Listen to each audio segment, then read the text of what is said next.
Good evening, everybody. So, this is my weekly talk about mental health, and I just wanted to come on here and touch base again to check in to see how everyone is doing. I know right now is a very chaotic time, especially we are still in quarantine going on almost 3 months, and that can be nerve wracking. It can be a lot of pressure mentally, physically, emotionally, and if you already suffer from mental illness, it can add more, not pressure, more um, agitation, more frustration onto that. Last week, I talked about the downside to mental health. You know, what comes with when you have good, you have bad. It's all about balance. And those days that you feel like you can't get through it, you just gotta push through until you can. It's not an easy journey, but it is worth it. The healing process can hurt.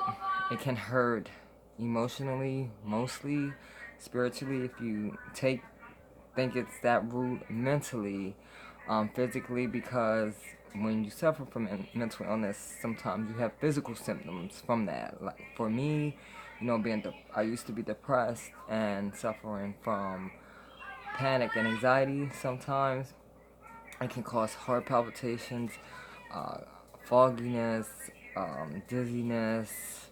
You feel like you're not really here, so you want to try to get everything under control, and not that it's going to be easy, not that you're going to have it all together and everything going to go perfect, but you can learn ways to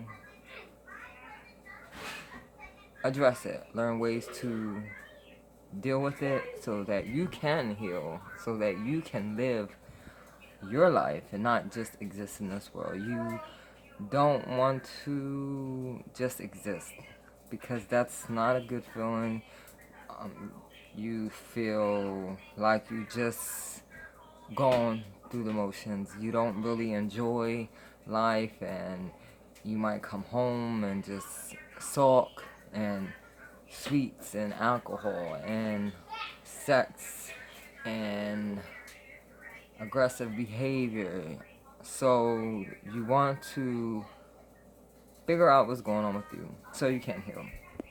And for me, it is a long journey. I became more aware 2 years ago where I had to seek a therapist because I could not do it on my own. And that is okay to say that you're not okay and that you need help. And for a long time, I'm so glad it's becoming more aware.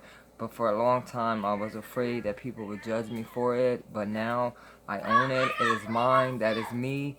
And I'm proud that I have it, because it actually has made me tap into other parts of me, um, and dig deep so I can heal and so I can enjoy life and I can live and I can go in the world and not be afraid.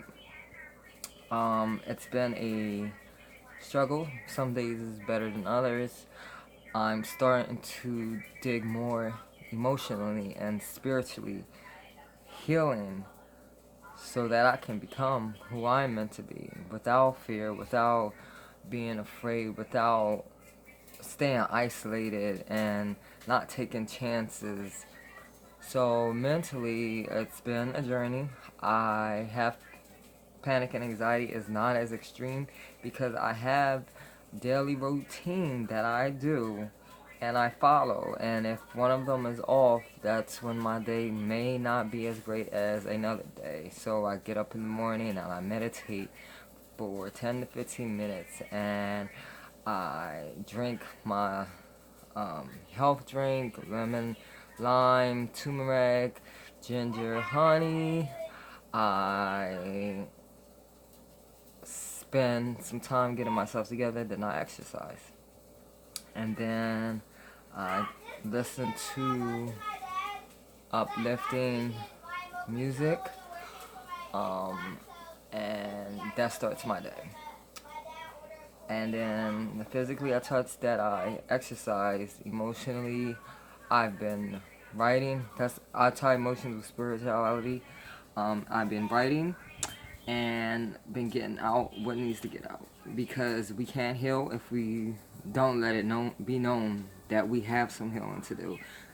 Some people hide. I used to behind what is broken or what needs to be healed, because we don't want to deal with what comes with opening up. And that is some pain, and it is not going to be easy. It may hurt. You may cry. You may get mad. You may get frustrated. You might scream and shout, and that is okay. You need to get it out. You need to figure out what's wrong and what's causing the mental illness in order to heal. You don't want to be stuck where you at. I understand everybody's journey is different, and everybody's severity of their mental illness is different. That's why I urge you to go seek therapy. That's why I urge you to find a route that is going to help you in the long run. There's no right or wrong way to go about this. It is your journey for yourself. Sometimes we need to change in order to become better. Not everybody does, and accepting that you need to change is going to help you to become that person that you need to be. That's why I share these, because I don't want people to feel like they're suffering in silence. A lot of, you know, minority people feel like mental illness is not a minority disease, but it affects everybody. And the more that we put it out there, the more that people will know that they can open up without ridicule, the better and faster that we can heal. And never be ashamed. I tell people, never be ashamed of how you are. Those people that say we're crazy and that we're making stuff up, it might be something wrong with them. People swear they're perfect all the time. People swear there's nothing wrong with them, but we all have something that we need to work on. So always remember that. Never let anyone make you feel like you're not worth it, or you're not worthy, and you're not valued or valuable. You are. You are an intricate part of being here. You have a purpose in this world, and it's up to you to figure that out. And the only way to do that is if you begin to heal. And that's why I'm not saying it's an easy journey. It's hard. It's hard work. But I am happy where I'm at, um, spiritually and emotionally. I still have work to do, but I'm growing. I'm learning things about myself. That way I don't have to repeat.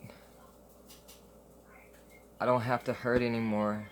I can heal, and I can continue to heal, and I can move to the next level, because every level that we move up requires a different version of ourselves, and we can't be that different version of ourselves if we cannot heal that version that needs to be healed.